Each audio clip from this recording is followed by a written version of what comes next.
Su jumis vėl sveikinasi sunkus dažniai ir kadangi iš anksčiau buvau prisižadėjęs pratęsti istoriją apie tai, kas su pankroku dėjosi Amerikoje, tai šiandien atiduosiu skolą ir papasakosiu, kaip Amerikoje pankrokas virto hardcore.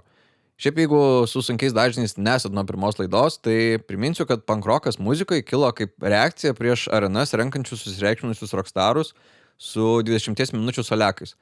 Ir nors tiek Londonas, tiek New Yorkas buvo pagrindiniai pankroko centrai, varomi jie buvo labai skirtingų kūrų.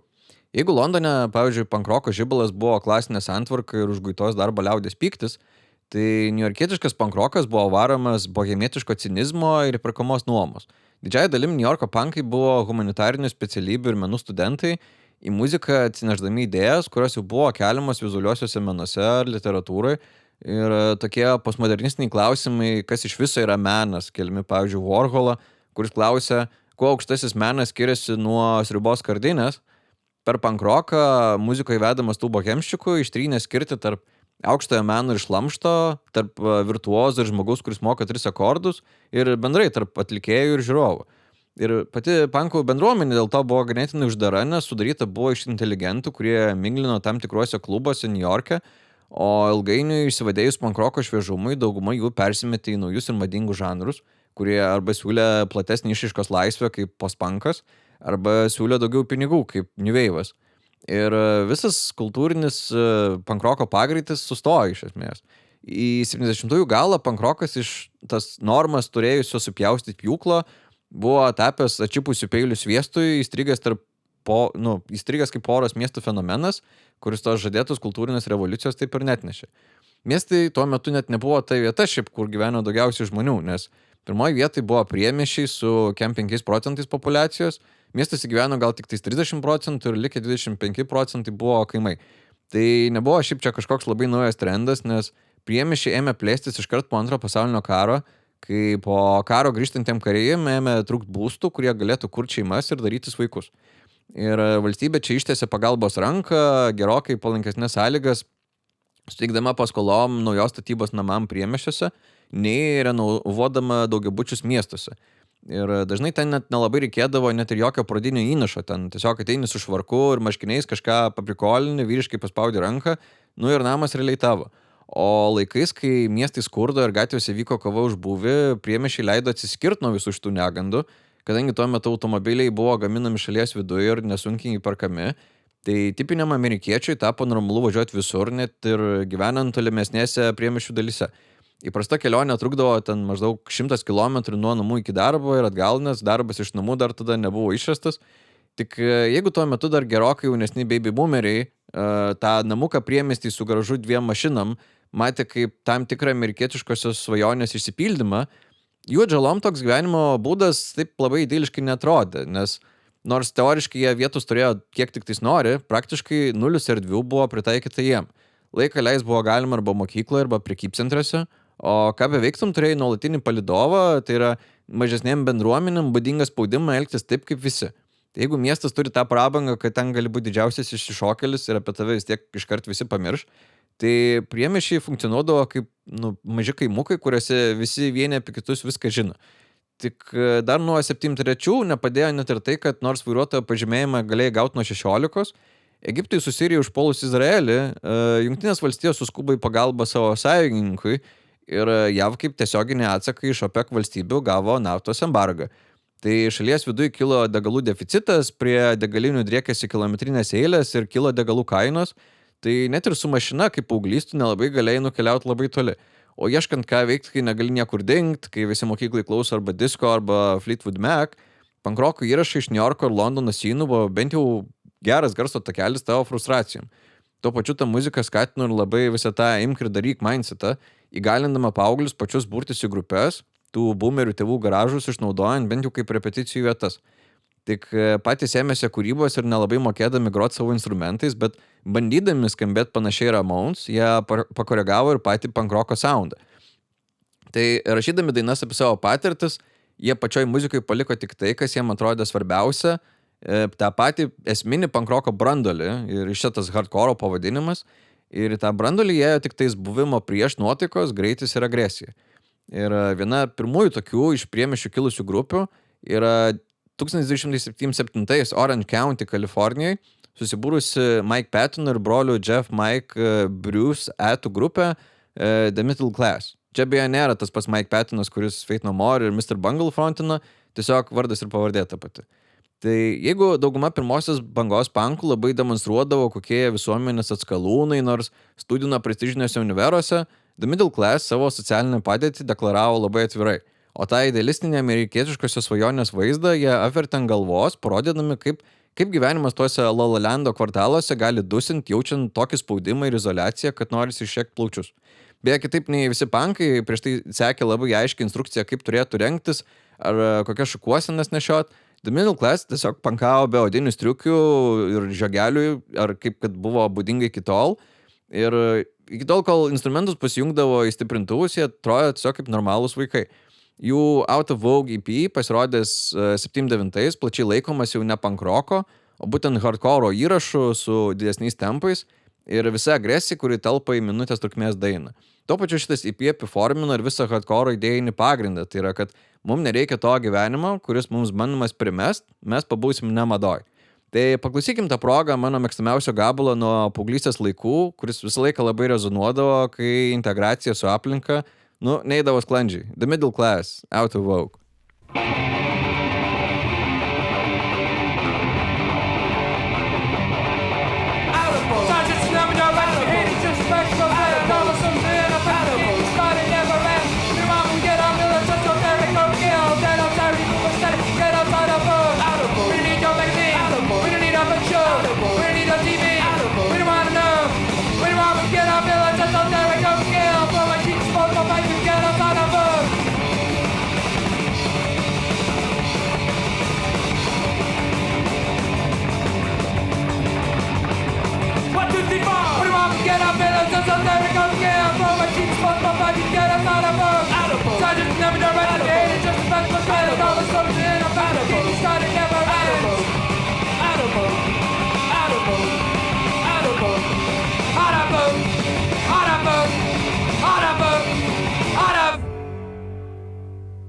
Tuo pat metu, kai The Middle Class buvo įstrigę priemiesčiuose, visiškai kitoje Amerikos pusėje, Vašingtone, 4 afroamerikiečių grupė pavadinimu Bad Brains su gitaristu Dr. No, bosistu Daryl Jennifer ir broliais būgnininku Earl ir vokalistu Paul H.R. Hudsonais tikrino, kiek pankrokas iš tikro yra atviras visiems.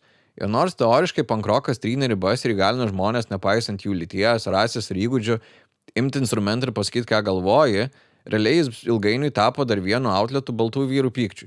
Ir šiaip patys Bad Brains į pankroką iš viso atėjo iš fusion jazzo backgroundo. O fusion jazzas tuo metu juodaodžiam buvo kaip tam tikra atsikovota ir radikaliai į priekį žiūrinti gatvės muzika, kuri kalbėjo apie jų patirtis Amerikoje. Tai matyti per šitas paraleles ir pritraukti to, kad hardcore'as šiaip irgi reikalauja meistriškumo, Bad Brains pradėjo pankuoti.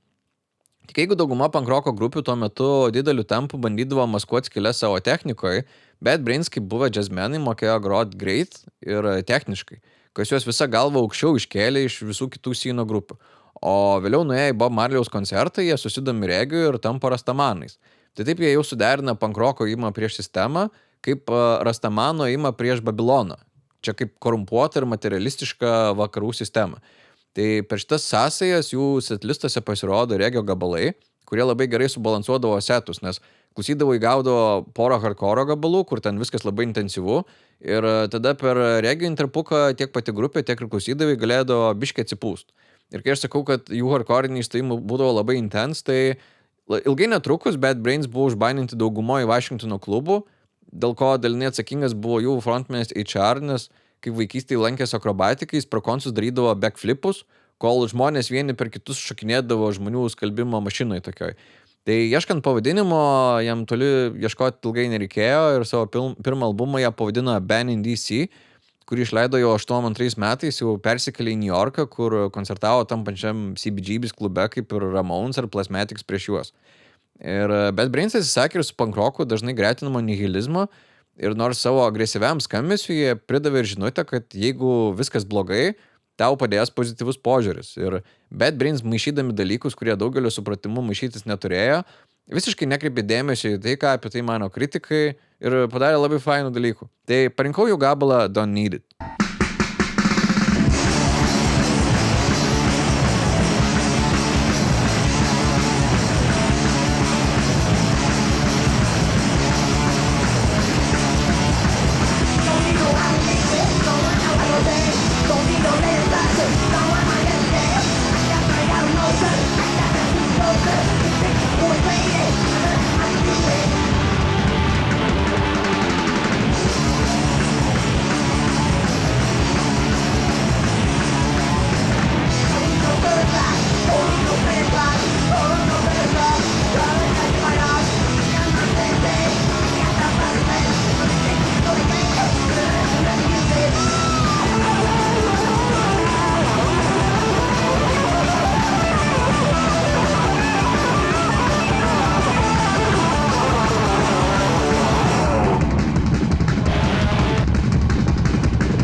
Įžengiant į 80-uosius, pietinė Kalifornija pagimdžiusi hardcorą išstumė ir kitą subproduktą Ronaldą Reaganą, kuris 80-aisiais laimė prieš Jimmy Carterį, įdaužydamas per debatus, naudodamasis visokiais savo hollywoodiniais triksais, pavyzdžiui, atsisukdamas į kamerą ir klausdamas, ar šiandien galit įpirkti daugiau nei galėjot prieš 4 metus?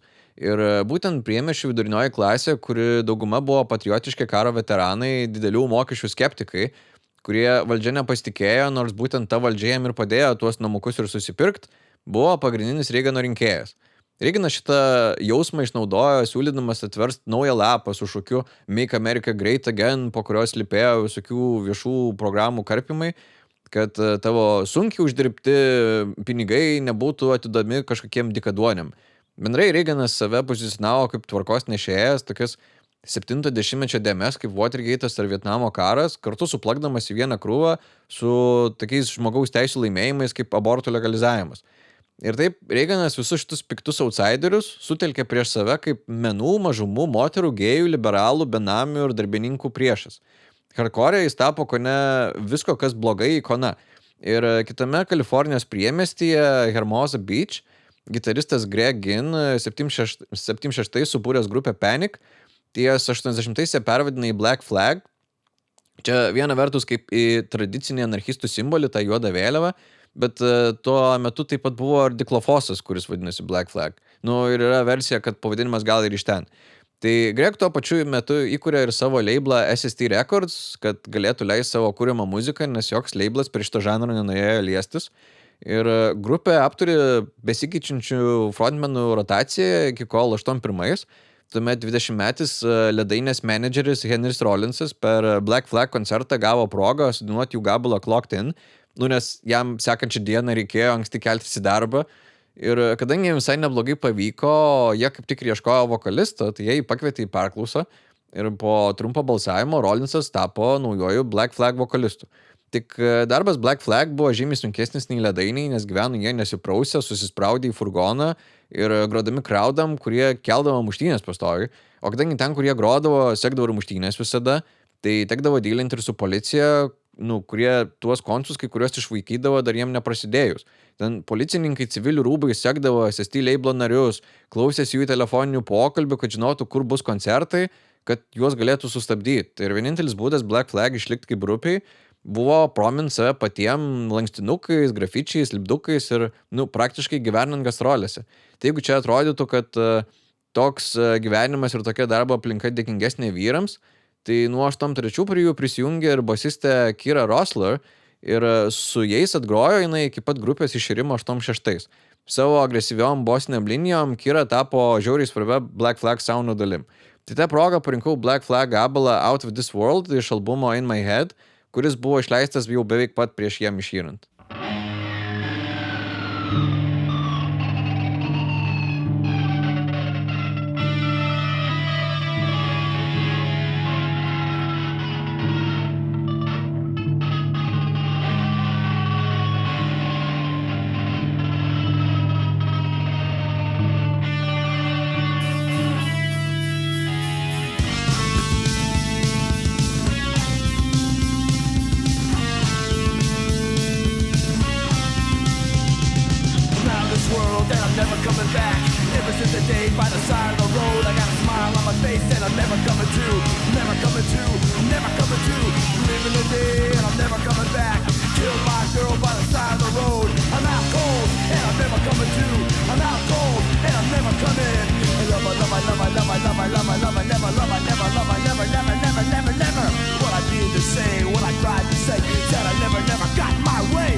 And I'm never coming to. I'm out cold, and I'm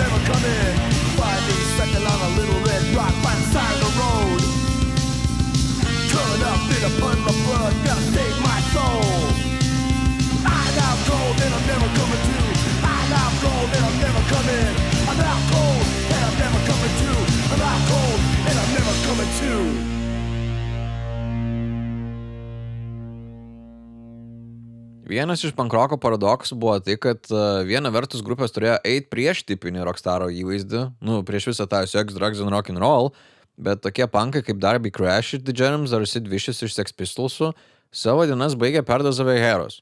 Ir taip priemiesčių paaugliam perrašinėjant pankroko taisyklės atsirado ir proga pergalvot, kas yra ta žinutė, kuri transliuojama nuo scenos.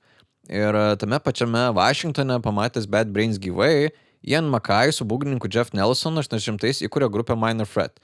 Kadangi tuo metu tokie draksai kaip Koksas, Angelų dulkės ar vadinamosios juodosios gražuolės buvo pigus ir lengvai prieinami, labai trūko ir balso, kuris sakytų ne apie tai, kad būtų apsinešusiam smagu, bet ir balso, kuris sakytų, kad visai gal cool ir blaiviai pabūt kartais. Ir pats Ian Mackay, kuris negeria ir nerūkė, jam rašyti apie dainas apie savo gyvenimo būdą. Tik su šitom dainom dalį publikos jis papiktino labiau, negu būtų ten balandžių galvą nukandęs ant scenos. Bet taip Ianas su Minor Threat davė ir pradžią straight edge judėjimui, pavadinimą pasiemusiam nuo vieno jo gabalo. Ir pagrindiniai šito judėjimo principai buvo nevartot alko, nerūkyti ir nevartot dragsų. Kai kurios atšakos liovėsi valgyti mėsą, atsisakė atsitiktinių lytinių santykių. Jeigu bus lengviau įsivaizduoti, galit galvot, kad Ianas buvo toks labiau pankiškas Motiejus Valančius. Minor Threat dainose labai dažnai atsikartodavo ta pati mintis, kad jam nereik dragsų ar alko, kad jam būtų smagu ar kad jis pasijustų gyvas. Ir jeigu kyla klausimas, prie ko čia tas tiesus kraštas iš viso, tai anglų kalboje yra toks frazeologizmas to have an edge over something. Tai buvo turėti pranašumą prieš kažką, lyginant su kažkuo. Tai straight edge literaliai reiškia tai, kad būdamas blaivas, susifokusavęs kaip straight, tu turi pranašumą prieš tuos, kas nepaina tiesiai, nes ten prisigėrė, nes net pirmai grupiai nepradėjus grot konsų dar. Ir nors grupė gyvavo tik apie 3 metus ir išleido nepilnus 50 minučių muzikos, jie perėmė Bad Brains techniškumą su lyriksais, reflektuojančiais juos supančią aplinką, ir nesimetant į tuščius, bet labai radikaliai skambančius lozungus. Tai paklausykim gabalo pradėjusi visą judėjimą Minor Threat, Straight Edge.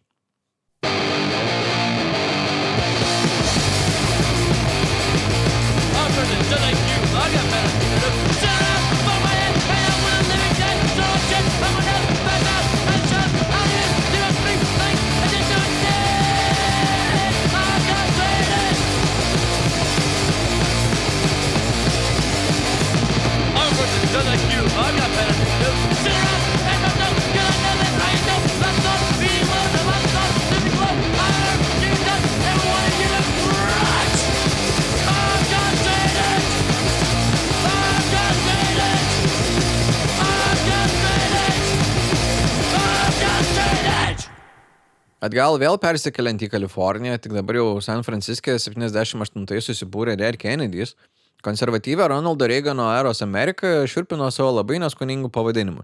Tiesa, tokį pavadinimą jie pasirinko ne tam, kad įžeidinėtų Kennedžio atminimą, nes Kennedžio atminimą įžeidinėjo Misfits su gabalu Ballet, o kaip sakė Dead Kennedys gitaristas Is Beirei, pats Kennedžio nužudimas buvo dar didesnė beskonybė nei jų pavadinimas. Nes su Kennedžio nužudimu subliuško ir amerikietiška svajonė ir jų pavadinimas yra duoklė tai subliuškusiai svajoniai.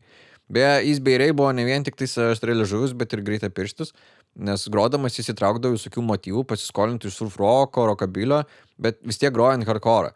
Ir kartu su kita labai svarbiu Dead Kennedys dėmeniu, tai yra su labai tvirtą nuomonę turinčių vokalistų Jello Biafra, Dead Kennedys tapo grupe, kurie apjungia ir pakankamai dinamiškas aranžuotės ir aštrią socialinę kritiką. Į šuns dienas išdeda ne vien tik dešinio sparno autoritarus, bet ir labai performatyvius leftistus. Biafra papuolė ir pirmosios ponios Nancy Reagan akiratį, kai 85 metų Dead Kennedys albume Frankenchrist jie pridėjo ir H.R. Geigerio Penis Lansky plakatą, dėl kurio užsisuko visas teismo procesas, kuriame iš esmės buvo ginama laisvo žodžio teisė. O be to, kad buvo spaudžiamas iš išorės, hardcore'as perdinėjo ir per vidinius pokyčius, užsisklęsdamas ir darydamasis vis labiau fiziškas. Jeigu prieš tai buvęs pogo buvo labiau šokinėjimas aukštyn žemyn, tai ten atsiradęs slam dance'as buvo daugiau apie įbėgimą į kitą žmogų ir kruvinos nosis ir lūžtantis kaulai hardcore'o konsus padarė beveik sporto renginiu. Šitas labai sudomino amerikietiško futbolo džioksus, kuriem idėjos ir muzika buvo antram plane po galimybių legaliai pasimušti su kitais. Ir per šitus mačo šūdus, išstumiant tiek moteris, tiek ir mažiau užsikačialinusius bičius, Biafra matė, kad mošai kaip vieta, kur žmonės ėjo išveikti energiją, kurios prisisėmė nuo scenos, Tai tie mošai dabar tiesiog tampa kovų ringų, kur chebra eina tiesiog išjunginėti žmonių. Kas realiai reiškia, kad pankrokas gavosi kaip selektyvi vieta tik fiziškai stipriem, o ne visiem. Ir jam čia skambėjo kaip prieštaravimas, apie ką pankrokas turėjo būti iš viso. Ir sulyginamas tokius punkus su naciais, Biafra parašė gabalą Nazi Punks Fuck Off. Beje, vėliau šitas gabalas tapo bendru gabalu prieš neapykantos grupuočių infiltraciją bendrai. Tai daina skiriama tiem 3 čuvakam, kurie per koncus perdo 11-20 duris. Fuck Off, overproduced by Martin Hannett, take 4.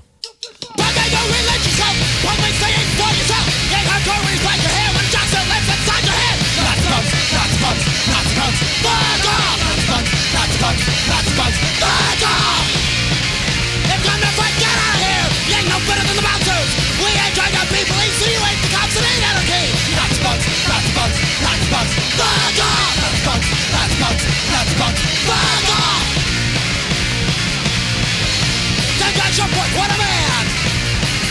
They fight each other, the police they wins. Stop your backs and trash our holes.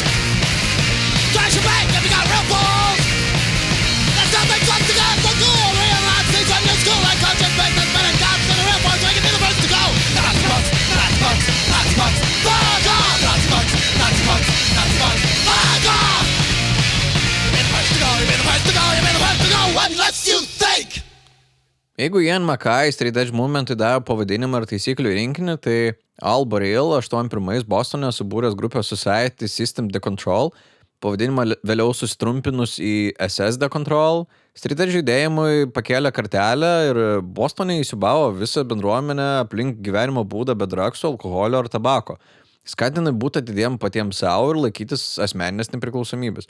Šitas įnas davė pradžią ir Boston Crew, kas buvo labai intensyvi draugų grupė iš rimčiausiai Straight Edge gyvenimui pasišventusių bičių, o kadangi šitas grupės lydėdavo hardcore grupės iš Bostono į gastrolės, tai tas būrys veikia kaip kone paramilitaristinė organizacija, grupės narius sauganti per koncertus ir agresyviai išmetinėdami girtus lankytojus pro duris.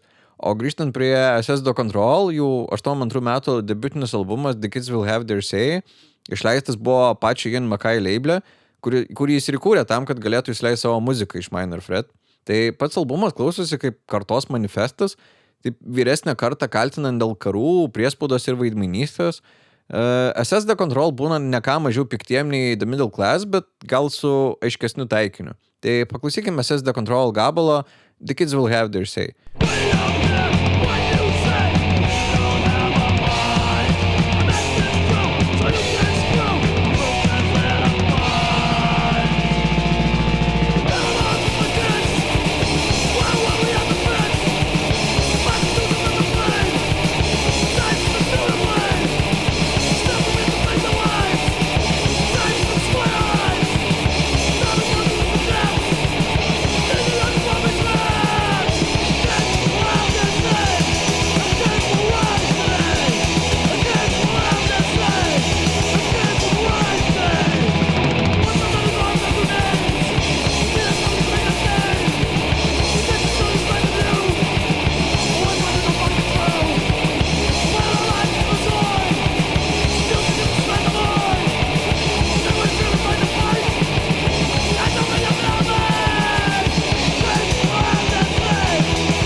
Jeigu dauguma kol kas aptartų grupių lokalizavosi arba vienam arba kitam Amerikos krante, tai truputėlį arčiau viduriuko esantis Detroitas pagimdė 81 susibūrusią grupę Negative Approach.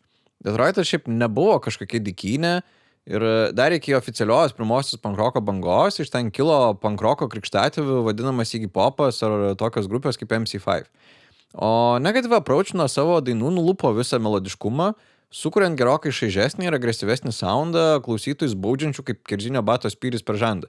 Jų muzikai neliko jokių papildomų pagražinimų, tiesiog hardcore'as tiesmukiausiai įmanoma forma. Jų vokalisto John Bannono vokalas, kuris daugiau priminė urzgiantį šuninį vokalą, tapo ir vienu iš labiausiai imituojamų hardcore vokalo stilių, nustatantis ir tam tikrą sektiną standartą. Philas Anselmo vėliau su skusta galva ir surūktų žvilgsniu iš esmės vėliau darė tai, ką savo laiku pradėjo daryti Bannonas. O per Process of Elimination turą, kartu su kitais Midwest bandais kaip Necros ar Meatmen, Negative Approach pradėjo megzti ryšius su aplinkiniais hardcore scenais, apjunginėdami tuos lokalius scenus į vieną ir visą nacionalinį hardcore tinklą. Tai paklausykim Negative Approach gabalo Ready to Fight. We won't take any shit that we're not about to live. Just 'cause you don't like who and what we wanna be. Who are you to say what's wrong, what's right?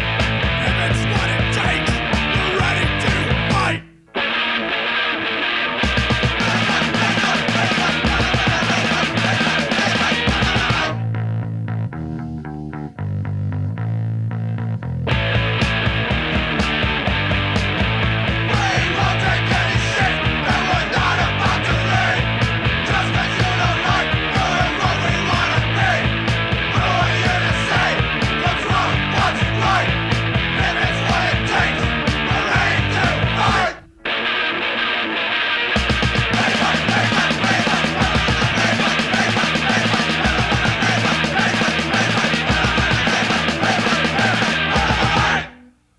Negative Approach'as buvo tik vienas iš variantų, kurie kryptim gali eiti ir jis nebūtinai turėjo būti toks negatyvus.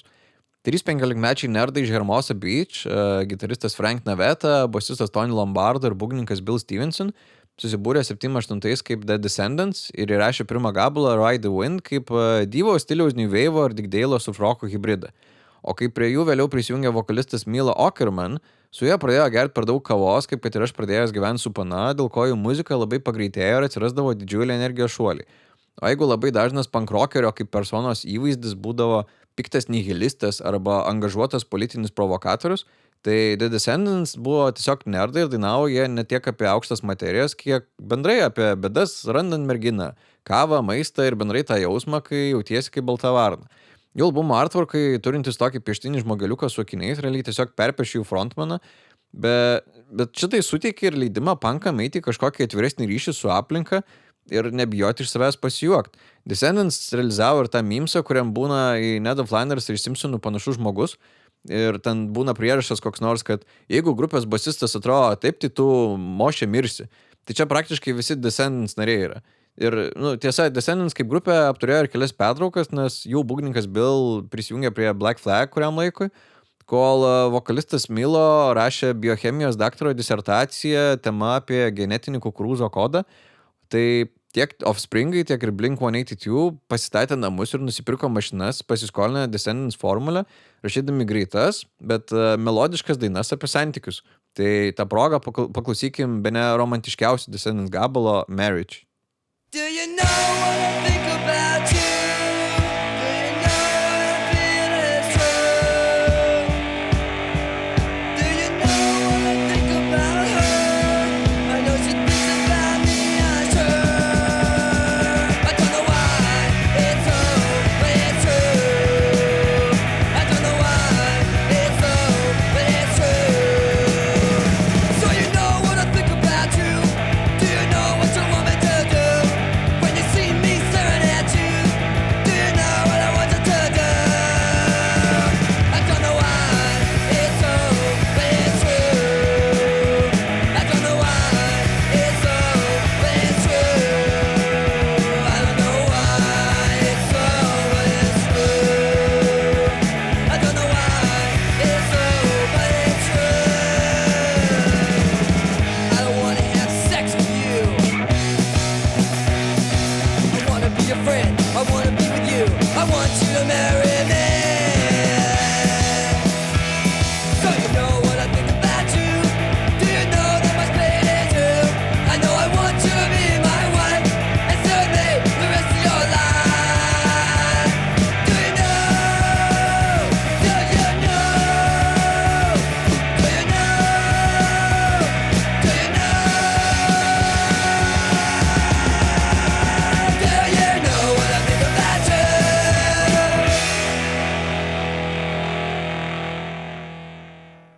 Tai, kad Descendants buvo myli nerdai, nereiškia, kad visas judėjimas nebeturėjo aštrių kampų, o hardcore iškilimas Amerikoje sutapo ir su skinheadų stiliaus importu iš Didžiosios Britanijos.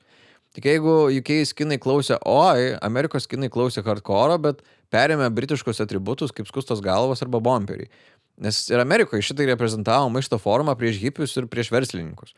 Kadangi miestai buvo ant bankroto ribos ir pavojingi, tai pavyzdžiui, New York'e gyvenantis jaunimas būrėsi į grupės dėl saugumo ir tas skustagalvių ir kiržinių batų estetika pasitarnavo kovojant už būvį. Tave, kai užpuls tiesiog netikėtai, bus lengviau muštis. Tai galiausiai Amerikoje pasikartojo tas pats, kas nutiko ir Britanijoje, kai šalies viduje esančios neapykantos grupės ėmė skinus verbuoti kaip pėstininkus, jiem vėliau per antraštes oficialiai irgi tapus neonacių sinonimu. Ir taip nuo 80-mečio vidurio New Yorkas tapo pilnas skinų, kurie buvo įstikinę, kad visi pankai su spalvotais plaukais ir kožom yra klaunai. Ir nors dauguma hardcore fanų linko į kairę, New York'e pasirodė ir hardcore grupių, kurios atrodė kaip skinai, bet atvirai sakė, kad o kas čia blogo būti respublikonų. Ir New York'e 80-ais susibūrė Agnostic Front, iškilo kaip grupė, bandanti atgyvintas multikultūrinės skinų šaknis, kurios Didžioji Britanija jau buvo pakastos po visais skandalais. Ir Agnostic Front net ir skambesiu panašėjo į britiško ir amerikietiško hardcore miksą. Ir lygiai kaip ir Britanijoje, Agnostic Front pritraukė ir konservatyvesnius, ir liberalesnius skinus, kas greit virsdavo muštynėm. Reikalus komplikavo dar ir tai, kad kadangi Reagano Amerikoje komunizmas buvo didžiausias keiksmažodis, ir kadangi Agnostic Front frontmano Roger Mirėja šeima į Ameriką persikėlė bėgdami nuo Castro režimo, tai realiai visa grupė laikėsi griežtos pozicijos tiek prieš socializmą, tiek prieš komunizmą. Ir tuo metu cirkuliuojančiuose fanzinuose grupės nariai pagarsėjo pasisakymais už Reagano antikomunistinę užsienio politiką, kuriant pleištą tarp Agnostic Front ir realiai likusio hardcore sceną. Kita vertus, Agnostic Front skolindamiesi porą lapų iš to paties britiško rašė himnus, kuriais bandė vienyti žmonės ir atvirai deklaravo, kad yra prieš fašizmą. Tai paklausykime Agnostic Front gabalo United and Strong.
Apart reikalų su skinais, 80-ųjų viduryje metalistai su pankai sutarė maždaug taip pat gerai, kaip šefas vikingas su veganais. Panką metalistai atrodo kaip fantazijų pasaulį gyvenantis džiumbrai, o metalistai pankus laikė 3 akordų diletantais. Bet ties 10-mečio viduriu iškilnėjantis trešas skolinosi iš hardcore ir paslapty labai laikė, iš kur šitas įtakas pasiėmė, o tuo metu hardcore grupės prakuto kaip instrumentalistai ir jie abu susitiko tai pačioj sankryžai. Tai viena tokių grupių susibūrus dar 82 iš Houstono, Teksaso, pavadinimu Dirty Rotten Imbeciles, nors pradėjo kaip grynas hardcore bandas, 85 išleido Dealing With It, jie jau ten įtraukė ir metalo soliakus, o 87 išleido albumą Crossover, tai tam hybridiniam hardcore ir metalo skambesiui suteikė ir visą žanro pavadinimą. Tuo pačiu tai išgriovė ir porą sienų, kur koncerto organizatoriam tai reiškia, kad yra įmanoma galvoti apie tokius dalykus kaip metalo bandą apšildanti pankroko grupę. Crowd'ai maišytis irgi tapo legalu, tam pačiam moše maišėsi tiek ir pankai, tiek ir metalistai kartu. Tam tikra prasme šitie kultūriniai mainai ir metalą pakeitė jį įvedant daugiau pasdyk pats etikos, gatvės rūbų ir pankroko estetikos. Grupės logotipas su trešerio ikonėlė tapo bendrai atpažįstamu ženklu, net ir žmonėm, kurie niekada apie DRI nėra girdėję. Tai paklausykim DRI gabalo Violent Pacification.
80-ais Los Andžele Mike Muir įkurta grupė Suicidal Tendencies, nors irgi pradėjo nuo hardcore, jie labiausiai žinomi dėl trash ir hardcore elementų maišymo.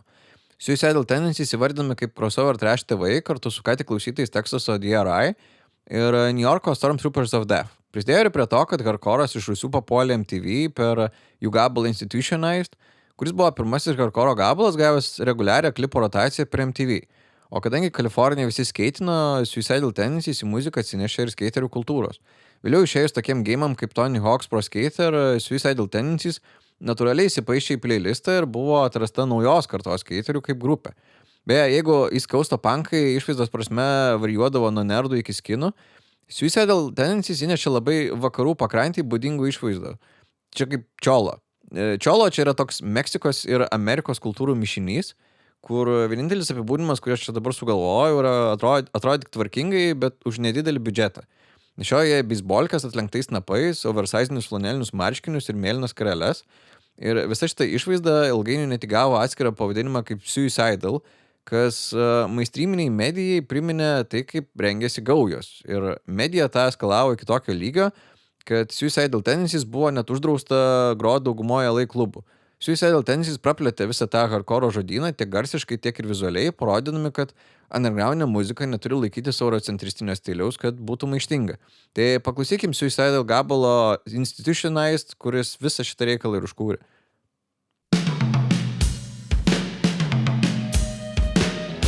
Sometimes I try to do things and it just doesn't work out the way I want it to, and I get real frustrated. And like, I try hard to do it, and I take my time, but it just doesn't work out the way I want it to. It's like I concentrate on real hard, but it just doesn't work out. And everything I do and everything I try, it never turns out. It's like I need time to figure these things out. There's always someone there going, hey Mike, we've been noticing you've been having a lot of problems lately, you need to maybe get away, and like, maybe you should talk about it, you'll feel a lot better. And I go, no, it's okay, I'll figure it out. Just leave me alone, I'll figure it out, I'm just working on myself. They go, well, if you want to talk about it, I'll be here, and you'll probably feel a lot better if you talk about it. So why don't you talk about it? I go, no, I don't want to, I'm okay. I'll figure it out myself. If they just keep bugging me, there's pills on the side. It's gotta be, it's too hard to come and pray what's one side. You won't have anything, I'm afraid what you can see away. I'm not crazy, here's the design. You're the one that's crazy, here's the design. You're trying to be crazy, here's the design. They stick me in an institution that was the only solution to give me the professor to take me from the enemy myself. I was in my room, and I was just like staring at the wall, thinking about everything. But then again, I was thinking about nothing. And then my mom came in, and I didn't even know she was there. She called my name, and I didn't hear her, and then she started screaming, Mike, Mike! And I go, what? What's the matter? She goes, what's the matter with you? I go, there's nothing wrong, Mom. She goes, don't tell me that. You're on drugs. I go, no, Mom, I'm not on drugs. I'm okay. I'm just thinking, Why don't you give me a Pepsi? She goes, no, you're on drugs. I go, Mom, I'm okay. I'm just thinking. She goes, no, you're not thinking, you're on drugs. Normal people don't act that way. I go, Mom, just give me a Pepsi, please. All I want is a Pepsi. And she wouldn't give it to me. All I wanted was a Pepsi. Just one Pepsi. And she wouldn't give it to me. Just a Pepsi. Give my shirt with my sleeves. Not ready back to see that sleeves. Just yucky, just lazy. It's the word they'll be crazy. I'm not crazy. Here's the vision. You're the one that's crazy. Here's the vision. You're trying to be crazy. Here's the vision. They stick me in an institution that was the only solution to give me the professor to take me from the enemy myself. I was sitting in my room. My mom and my dad came in. They pulled up a chair and they sat down. They go, Mike, we need to talk to you. And I go, okay, what's the matter? They go, me and your mom, we've noticed lately you've been having a lot of problems. And you've been going off for no reason. And we're afraid you're gonna hurt somebody. And we're afraid you're gonna hurt yourself. So we decided that it would be in your best interest if we put you somewhere where you can get the help that you need. And I go, wait, what are you talking about? We decided my best interest? How do you know what my best interest is? How can you say what my best interest is? What are you trying to say? I'm crazy? When I went to your schools, I went to your churches, I went to your institutional learning facilities. So how can you say I'm crazy? Say to go to fix my brain, leave me suffering at my face. By the time they fix my head, better leave me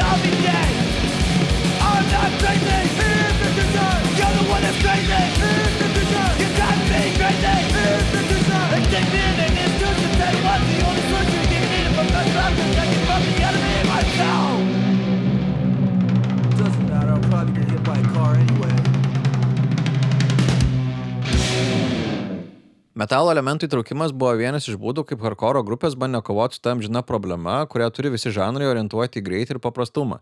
Tai yra, kad tu gali greičiau aplenkti kitą grupę, bet iš esmės jūs abu varžotės, kas turės ilgesnę lazdą, kai kituose žanruose žmonės išradinėja tazerį. Ir dar 79 Minnesotai susibūrė Husker Du, hardcore išlaisvino iš hardcore ortodoksijos į muzikaliai platesnius vandenius, o kadangi jie pradėjo groti pačiose hardcore ištakose, sukdamis tuose pačiuose ratuose kaip ir Black Flag ir Minor Threat, tai jų pirmi albumai buvo ne ką mažiau brutalūs ir agresyvūs. Tik hardcore rambėjant į tą griežtą greičiau, stipriau ir trumpiau, Husker Du pradėjo eiti priešingą kryptim. Gitaristas, vokalistas Bob Mould su būgnininku Grant Hart ėmė rašyti dainas, kurios turėjo ir melodiją. Taip, nusižengdami tam pamatiniam hardcore taisyklių rinkiniui, jie parodė, kad hardcore'as gali turėti pop dainos emocionalumą. Kadangi jų dainų tekstai sukosi apie susvetimėjimą, depresiją, širdgėlą ir vidinės kančias, jie šitą emocinį foną suderino ir su melodingumu. Ir jų albumas Zen Arcade išleistas 84 buvo koncepto albumas, pasakantis istoriją apie tai, kas vyksta vaiko pabėgusio iš namų galvoj. Ir albume vietos rado tiek akustinės gitaros perėjimai, tiek ir pianinai ir 10 minučių džemo intarpai. Be Husker Du realiai nebūtų buvę nei emo, nei Pixies. Tai parinkau jų gabalą Something I Learned Today.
Husker Du priežasčių suktis nuo hardcore klišių turėjo dar dėl to, kad tos pačios problemos, dėl kurių Dead Kennedys parašė Nazi Punks Fuck Off, taip ir neišsisprendė.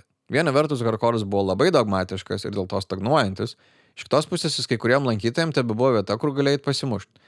Ir 85 Vašingtone prasidėjo revoliucijos vasara. Ir čia nebuvo nei marketinginė kampanija, nei festivalis, labiau kolektyvinės pastangos apsikopti sceną iš vidaus.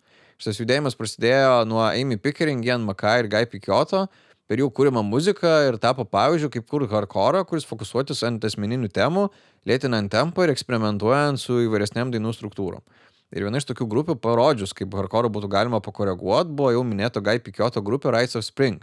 Ir jų kūryba, kuri vėliau gavo Emotional Hardcore pavadinimą, kuris atsispirdamas nuo hardcore griaučių, buvo labiau introspektyvus temomis ir lėtesnis, o vėliau šitą pavadinimą trumpinus į emo, nors pati grupė šitos etiketės baidėsi, sakydami, kad iš esmės visas hardcore'as yra emotional, net jeigu ta emocija yra pyktis. Ir grupė nors išleido tik vieną albumą ir per savo karjerą sugrojo gal apie 20 koncertų, jie pakeitė visą ateinančią gitarinės muzikos trajektoriją ateinančiam dešimtmečiui. Tai, o Rites of Spring iširus, Guy Picciotto ir Brendan Canty prisijungė prie Ian MacKaye suburdami Fugazi. Tai paklausykim Rites of Spring įrašo Spring.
Jeigu Rise of Spring ir emo hardcore kuopė, jie atverdami platesnį emocinį gelminį aš piktas, greitesnio ir sunkesnio skambensio atšakos, kurios nenorėjo tiek sumelodėti, atsigrėžė į tą palikimą, kurį Ian MacKaye paliko su Minor Threat. Tai yra visą tą straight edge judėjimą. Ir Connecticute 85 susiformavę Youth of Today pasiskolinę ir Bad Brains pozityvesnės žinutės ir kažkokį labiau fokusuotą požiūrį į gyvenimą, fokusuojantis ant pozityvumo, bendrumo ir savęs tobulinimo. O vėliau grupės nariams vokalistui Ray Capo ir gitaristui John Porcelli susidomėjus vegetarizmu ir krišnaizmu, toliau pratęsė hardcore ne tik kaip muzikos žanrą, bet ir visą gyvenimo būdo filosofiją. Tai per Youth of Today hardcore'as išsaugojo ir pirminį skambesį, vieną koją tvirtai stovėdamas praeitį, kai tokie žanro pradininkai kaip Minor Threat ar SS The Control jau buvo išsiskirstę. Ir jeigu daugelis grupių hardcore ėmė matyti kaip prarastą reikalą, Youth of Today pamatė progą prisitraukti jauną kartą, kuris susidūrė tom pačiom problemom, o dėl Youth of Today indėlio 80-ųjų hardcore'as nebuvo prarytas trasho ar alternatyvaus roko. Tai leido suderinti ir pozityvumą, ir agresiją, kuri buvo pagrindinis apibrėžiantis bruožas. Tai paklausykim jų gabalą Flame Still Burns. We're back! The damn threat from when your night thought I would prosper my spirit at night, and this flame will keep on burning strong. And I will still get to sing this song. Pop out the itis, they give a shot, they die to blind what them up and stop, and this flame keep on burning strong. And I will still get to sing this song. Yeah! I wanna see me fall, and I'm running for the ball. And the thing that's gonna break, it's gonna take more than your fucking God. Stop me out, stop that some more. I've been walked to the meter before, and this flame will keep on burning strong. I will not get in this song. I feel to the music, what's already in stone. And I don't wanna sing this song alone. Taip reziumuojant viską, kas šiandien buvo pasakyta, hardcore'as prasidėjęs kaip klyksmas prieš komfortą asimiliacijai, eigoje randa ir visą pluoštą galimybių, kaip tai pykti pajungti kažkokiam tikslui. Ir ko gero čia yra tikrasis hardcore laimėjimas. Ir jeigu muzikos greitis buvo ryškiausia jo garsinė savybė, jis parodė, kad maištų reikia ne kožos. O per grupių pavyzdžius jis pankroko padarė atviresnių realiai, o ne teoriškai. Tuo pačiu, hardcore'as daugeliui kūrėjų parodė, kad gali būti savo paties gyvenimo kalvis, kas gal net ir didesnis maištas nei nihilistinis linksniavimas, kad nėra ateities. Ir net ir tada, kai sienas pristraukė nepageidavimas publikos, patys sino atstovai ėmė aktyviai kuopti savo pačių daržą. Šitas įtampas hardcore'ą varė į priekį ir dėl to hardcore'as turėjo kaip evoliucionuoti. Ir net ir žanro pradininkam pastraukus, nuoja karta stojo jų vietą, kad tęstų jų darbą. Amerika gal niekad neturėjo organizuotos kairės, bet jie turėjo hardcore'ą. Ir pagrindinis hardcore'o palikimas gal ir bus tai, kad tau nereikia niekino leidimo, kad galėtum sukurti kažką, kas išliks. O laidą baigiant, aš jūs paliksiu su grupe Turnstile, kur šiandien gracingai derina tą patį undergroundinio hardcore'o soundą ir jį atnešė į plačiąją publiką, neidami į kompromisus. Dar iki tol, kai jie rinko arenas ir tapo Grammy nominantais, Turnstile buvo tiesiog čių grupė iš Baltimorės ir jų muzikoje vietos rado ir breakdownai ir neatsitvėrė jie nuo publikos sienom, turėdami visus tos hardcore'o koncerto atributus su ant scenos užlipančiais ir į minę šokančiais klausytojais, ten kartais kurie prieina prie vokalisto ir kartu parėkti į mikrofoną. Ką jie atkartoja arenose, neatsiskirdami nuo publikos, nors iš esmės galėtų elgtis kaip jau prasimušę rockstarai. Ir sauno prasme jau muzikoje atranda vietos ir shoegazas, elektronika. Jie demonstruoja, kad jie išsistudijavo ir žanro pradininkus, bet jų palikimą jie atneša didžiausiai įmanomą auditorijai šiandien, kuri kada nors apie hardcore'ą buvo girdėjus. Tai laidą pabaigs gabalas Real Thing, o su jumis vėl pasimatysim už dar 2 savaičių, kas bus paskutinė sezono laida jau prieš rugpjūčio atostogas, nes turėsim mėnesio tarpą tada. Tai o šiandien sakau ate ir iki kitų kartų.